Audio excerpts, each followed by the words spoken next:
আমি আল্লাহ মানুষের অনেক আদর করে বানিয়েছি, আমি আল্লাহ তাদের জন্য উত্তম খানার আয়োজন করেছি।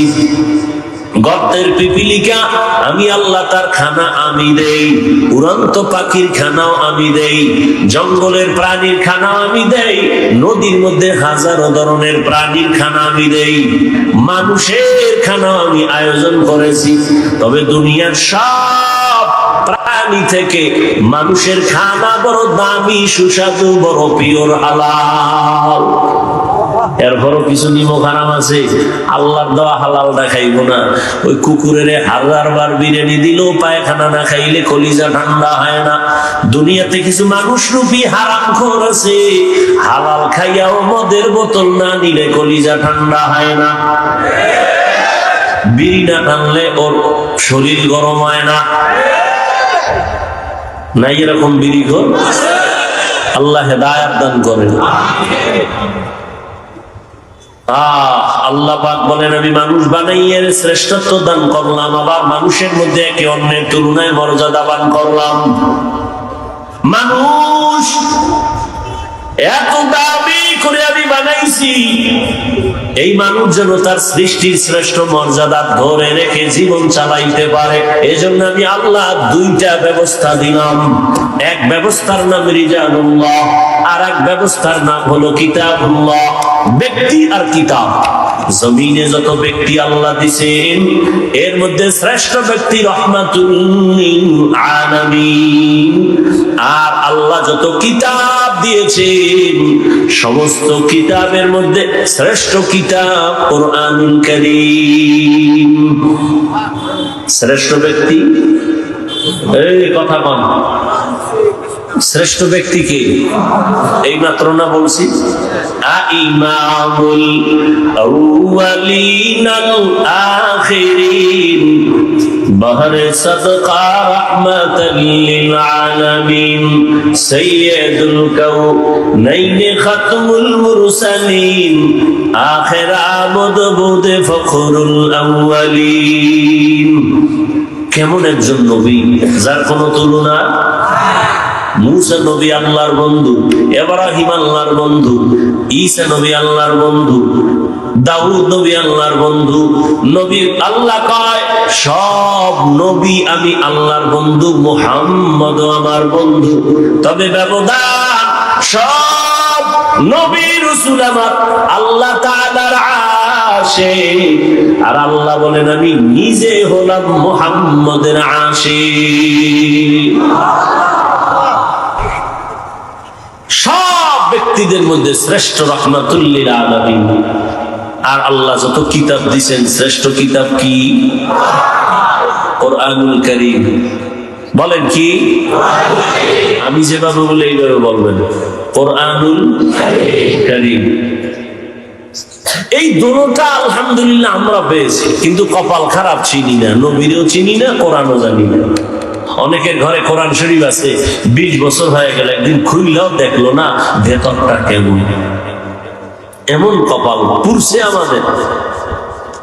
রহমতের নবী বিদায় বেলা বলে গেলেন, এই উম্মতের দল, দুটো জিনিস আমি রেখে যাই, ধরে যদি রাখো ঈমানও যাবে না, সম্মানও যাবে না। قال رسول الله صلى الله عليه وآله وسلم تركت فيكم أمرين لن تضلوا ما تمسكتم بهما كتاب الله وسنة رسوله। রহমতের নবী বলেন, দুই জিনিস ধরে রাখ, ঈমানও যাবে না, সম্মানও যাবে না। এক হলো আল্লাহর দেওয়া কিতাব কোরআন, দ্বিতীয় হলো আমি মুহাম্মদের রেখে যাওয়া আদর্শ। 1500 বছর গত হয়ে গেল, আজও এত বিপদ, এত বিপদ। এরপরও যাদের কাছে কোরআন আছে, নবীর আদর্শ আছে, এরা এখনো ঈমান নিয়ে সম্মানে আছে। এদের ঈমানও যায় নাই, সম্মানও যায় নাই, গেছে। যাদের কাছে আল্লাহর নবীর আদর্শ আছে, কোরআন আছে, এদের কোনো চিন্তা নাই। চেয়ারম্যানের চেয়ারের মেয়াদ শেষ, এমপির মেয়াদ, মন্ত্রীর মেয়াদ, কিছু ডিসিএসপির মেয়াদও শেষ। কিন্তু আল্লাহর কোরআনওয়ালা নবীর আদর্শওয়ালা আমাদের চেয়ারের কোনো মেয়াদি নাই, শেষ কিসের? কোনো মেয়াদ নাই, শেষ কি আবার? আল্লাহর দেয়া সম্মান আর টাকা দিয়া কেনা সম্মান ভালো করে বুঝো। টাকা দিয়া সম্মান কিনলে একবারে পায় ফুলের মালা, ফাইনালে জুতার মালা। আর আমার আল্লাহর দেয়া সম্মান যারা নিবে এরা দুনিয়ায়ও বাদশাহ, পরকালেও বাদশাহ।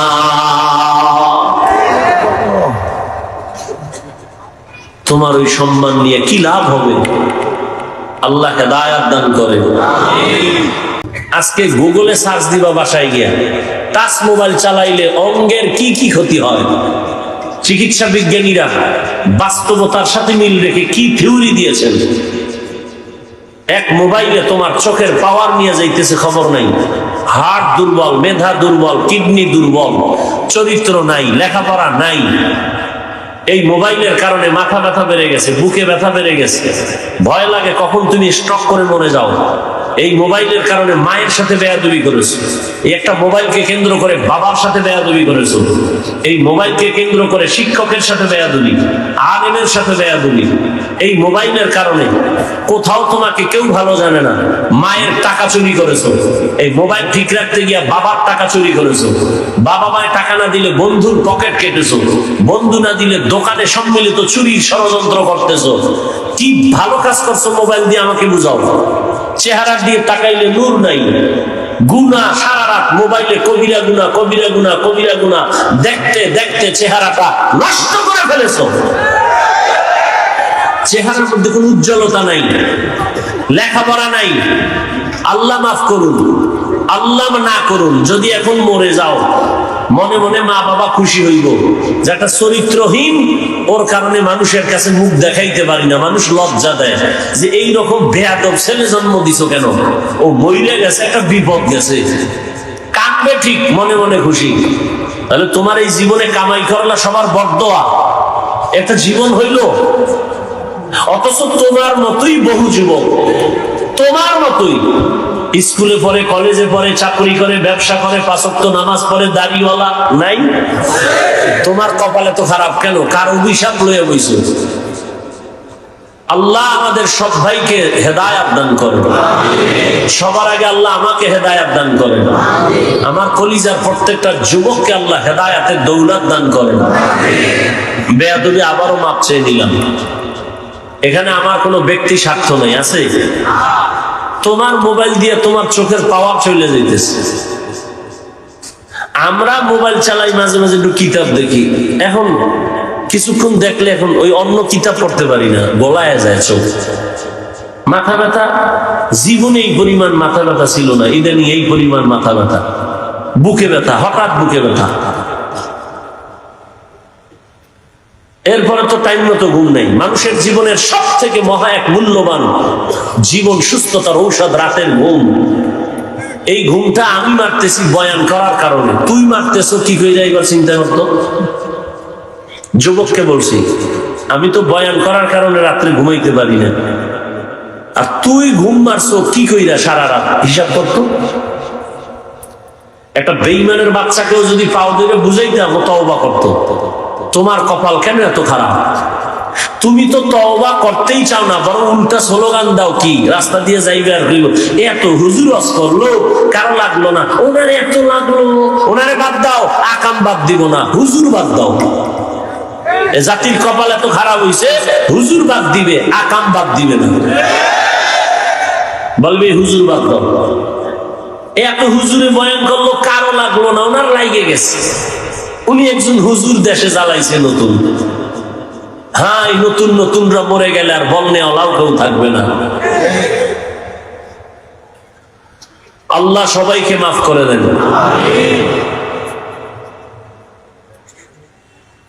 তো উলামায়ে কেরামের ইজ্জত, উম্মতের ইজ্জত, কিয়ামত পর্যন্ত এই জাতিকে শান্তির ঠিকানা দিবেন একমাত্র উলামায়ে কেরাম, কোরআন সুন্নাহর আলোকে। আমি 2 মিনিট কথাগুলো বলতেছি, একটু খেয়াল করবেন, বিশেষ করে যুবকদেরকে বলছি। যুবক, বিশাল মহাসাগর পাড়ি দিয়ে কিন্তু তুমি এখনো জিন্দা আছো, আর অনেকে ওই সাগরে ডুবে গেছে, শাহাদাতের পেয়ালা পান করেছে। যুবক, ইতিহাস ভুলবা না, তুমি মুসলমান, এটা তোমার সব থেকে বড় দামি একটি পয়েন্ট। গোটা দুনিয়ার যত মাস্তান দেখো, সব মাস্তানরা ইসলাম আর মুসলমানকে ভয় পায়। তা তুমি মুসলমান, এটা তোমার পাওয়া। তুমি যুবক, এটা তোমার আরো পাওয়া। তবে মনে রাখবা, তোমার এই পাওয়া ত্বরান্বিত করতে লাগবে উলামায়ে কেরামের নেক দোয়া। ছাত্র জনতার বৈষম্য বিরোধী আন্দোলনে সফলতার চাঁদ উঠে নাই ততক্ষণ, এদেশের উলামায়ে কেরাম ছাত্র নিয়ে মাঠে নামে নাই যতক্ষণ। চিনলা না আসল মানুষ। চান্দাবাজার ধান্দাবাজের পিছনে পড়ে পড়ে কিছু পাওয়ার লোভে দাড়ি কেটে ফেলেছো, নামাজ শেষ করেছো, চরিত্র নষ্ট করেছো, অথচ যাদের পেছনে ঘুরো এরা সব তোমার স্বার্থপর চান্দাবাজার ধান্দাবাজ। স্বার্থে আঘাত লাগলে শুধু দল থেকে নাম কাটবে না, লিখে রাখ, কল্লা কেটে ফেলবে, কল্লা। কিন্তু এই জীবনে তোর নিঃস্বার্থ কলিজার বন্ধু উলামায়ে কেরাম জীবন দিবে, কোন যুবকের কোন জাতির ক্ষতি হতে দিবে না। মাদ্রাসার ছাত্র জীবন দেয় নাই এই আন্দোলনে, অথচ মাদ্রাসার ছাত্রদের লিস্টি এখনো আসে নাই। অন্যদের নাম শুধু লিস্টি না, পাঠ্য বইয়ের মধ্যে ঢুকাই দিচ্ছে। কি ষড়যন্ত্র চলতেছে জানো?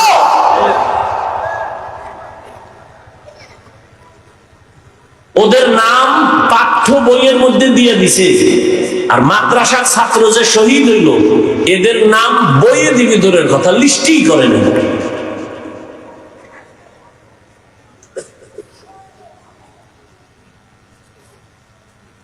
এই জন্য উলামায়ে কেরামের বিরোধিতা করা মানে ইসলামের বিরোধিতা করা। একটা কঠিন ষড়যন্ত্র গোটা আন্তর্জাতিক ভাবে। যেমন বাংলাদেশে দাঁড়িয়ে কোনো হিন্দু, কোনো বৌদ্ধ, কোনো ইহুদি, কোনো খ্রিস্টান কখনো বলে নাই সকালবেলার বক্তব্য বন্ধ করো, কিন্তু এমন ষড়যন্ত্র করেছে সকালবেলার বক্তব্য অটো বাংলাদেশ থেকে বন্ধ হয়ে গেছে। কেমনে? মুয়াজ্জিন সাহেব যখন ফজরের আজান দিতে উঠেন, ঠিক আমার ঘরের আম্মা জান উঠেন সন্তানকে কেজিতে পাঠাবার জন্য, মক্তব বন্ধ করে দাও বলতে হয়নি, অটোমেটিক মক্তব বন্ধ হয়ে গেছে। কারণ ওখানে পাঠায় কেন? বই ফ্রি, টাকা ফ্রি, নাস্তা ফ্রি, গাড়ি ফ্রি। আর বাঙালি ফ্রি পাইলে কি করে এটা তো আর বলার ভাষা নাই। ও যদি ফ্রি পায় বউ দিয়ে দিবে ফ্রি। দেখেন না, বিয়ে করার আগে যৌতুকের নামে বিদেশের ভিসা চায়। একটারে ধরে জিগে, তুই বিয়ে করবি, ভিসা চাইছো কি? কয় বিদেশ যাবো। বিয়ে করে বউ নিয়ে যাবি, কয় এটা কেমনে সম্ভব? তাই বউ কি করবি? কয় থুয়ে যাবো। পাহারা দিবে কে? কয় আমার ছোট ভাই। হাসো, জাতির কপাল পুড়ছে, আমি হাসির কথা বলি নাই। আল্লাহ হেদায়াত দান করুন। নোয়াখালী এলাকার মানুষ তো মোটামুটি ধনী, আলহামদুলিল্লাহ। এদের তো আর যৌতুক লাগে না। লাগে? বাথরুমে গিয়ে 10 গ্রাম পায়খানা খাইও, যৌতুক না খাইও। হালাল সাবান দিয়ে কুলি করবা, গন্ধ শেষ। আর যারা যৌতুক খায়, যারা দেয়, জাহান্নামের আগুনে না পড়াইয়া ওদের গন্ধ যাবে না। যারা যৌতুক দেয়, যারা নেয়, যারা সাক্ষী থাকে, সহযোগিতা করে, সবাই জালেম। সবাই কি? সবাই বাংলা কথায় ডাকাত, সবাই ছোট লোকের বাচ্চা। ওদের মতো ইতর ছোট লোকের বাচ্চা দুনিয়াতে আর কেউ নাই। আল্লাহ হেদায়াত দান করুন। ছোট লোক, নিমক হারা। আল্লাহ একটা মেয়ে দিছে তোমারে, তুমি এটা নিয়ে জিন্দেগি সুন্দর করো। তুমি ওই বেচারার কামাই রুজি খাবা কেন? তা তোমার হাত কেটে ফেলো, তুমি পুরুষ নামের কলঙ্ক। আল্লাহ সব ভাইকে হেদায়াত দান করেন।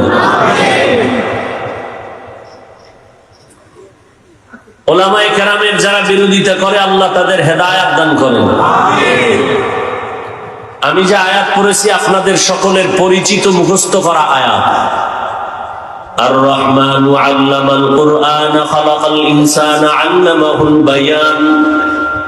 আল্লাহ বলেন রহমান হলেন তিনি, কোরআন শিক্ষা দিলেন যিনি। রহমান হলেন তিনি, মানুষ সৃষ্টি করলেন যিনি। রহমান হলেন তিনি, বয়ান শিক্ষা দিলেন যিনি। রহমতের নবী বলেন খায়রুকুম মান তাআল্লামাল কুরআনা ওয়া আল্লামাহু। দুনিয়াতে সব থেকে দামি তারা যারা কোরআন শিখে অন্যদের শিক্ষা দান করে। এদের মতো দামি এ জমিনের মধ্যে আর কোনো প্রাণী নাই, কোনো মানুষ নাই। ডাইরেক্ট কোরআন শিক্ষা দেওয়া নেওয়া এটাও যেমন খায়রে উম্মত, বড় দামি। ঠিক যারা কোরআন বুঝার জন্য ভিন্ন কোনো কিতাব পড়ে, ইলমে নাহবু পড়ে, ইলমে সরফ পড়ে, মান্তিক পড়ে, বালাগাত পড়ে, এরাও বড় দামি। এমনকি আমরা যেখানে বসছি গভীর রাতে বয়ান করব, আপনারা শুনবেন, এটাও কোরআন শিক্ষারই একটা অংশ। এই মজলিসটাও বড় দামি। রহমতের নবী বলেন কোন গোলাপ ঘর থেকে যদি বের হইয়া উলামায়ে আহলে হকের মজলিসে যায়, প্রত্যেকের সাথে আমার আল্লাহ ৭০,০০০ রহমতের ফেরেশতাকে কাফেলা বানায় দেয়।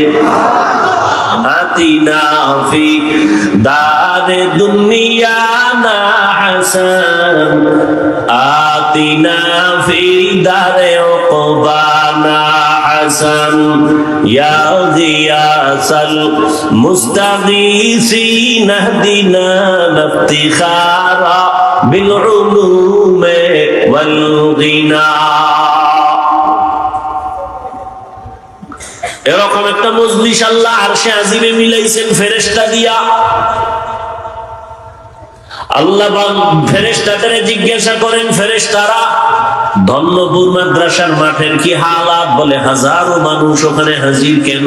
বলে আল্লাহ তোমাকে চায়, আর তোমার জান্নাত চায়, আর জাহান্নাম থেকে মুক্তি চায়। বলো ওরা আমারে দেখছে? কয় না, যদি দেখতো পাগল পারা হয়ে যাইতো। আমার জান্নাত দেখছিনি? বলে না, যদি দেখতো আশিক হয়ে যাইতো, বেকারার হয়ে যাইতো। আমার জাহান্নাম দেখছেনি? বলে না, যদি দেখতো বলে পাগল হয়ে ভাগার চেষ্টা করতো। আল্লাহ বলেন ফেরেশতারা সাক্ষী থাক, নিজেরাই বলেছিলাম মানুষ বানাবার প্রয়োজন নাই, আজকে সাক্ষী রেখে আমি আল্লাহ ঘোষণা দিলাম, আমারে না দেখে, জান্নাত না দেখে, জাহান্নাম না দেখে যারা কোরআনের বাগানে বসছে, তোমরা সাক্ষী থাকো, এদের জীবনের সব গুনাহ মাফ করে দিলাম। এত বরকতি মজলিস। এই মজলিসে আল্লাহ আমাদের তৌফিক দিছেন। এবার নিয়ত খাটি কইরা বসি যে আল্লাহ গুনাহ নিয়ে ঢুকছি, গুনাহ নিয়ে আর বাসায় যাব না, তওবা করে যাব। শেষ দোয়া করে কান্নাকাটি করে মা বাবার জন্য দোয়া করে যাব ইনশাআল্লাহ। আল্লাহ কবুল করেন। আল্লাহ তাআলা বলেন দুনিয়াতে আমি মানুষ সৃষ্টি করেছি, মানুষ বড় দামি, আমি আল্লাহ পাক আর কোন প্রাণীকে সৃষ্টির শ্রেষ্ঠ মর্যাদা দেই নাই। ওয়ালাকাদ কাররামনা বানি আদম ওয়া হামালনাহুম ফিল বাররি ওয়াল বাহরি ওয়া রাযাকনাহুম মিনাত তাইয়্যিবাত ওয়া ফাদ্দালনাহুম আলা কাসীরিন মিম্মান খালাকনা তাফদীলা। বনি আদম বড় দামি, আমি আল্লাহ নদীতে, পানিতে, স্থলে চলার জন্য আমি সুন্দর আয়োজন করেছি। যেই লোহা পানির মধ্যে ছেড়ে দিলে নিচে চলে যায়, আমি আল্লাহ মানুষের এমন মেধা দান করেছি, ওই মেধা দিয়ে এমন ভাবে লোহা দিয়ে স্টিমার বানায়, পানির মধ্যে ভেসে থাকে। এক দেশ থেকে ভিন্ন দেশে বান্দা তার তেজারাতের জন্য, ব্যবসার জন্য চলে যায়।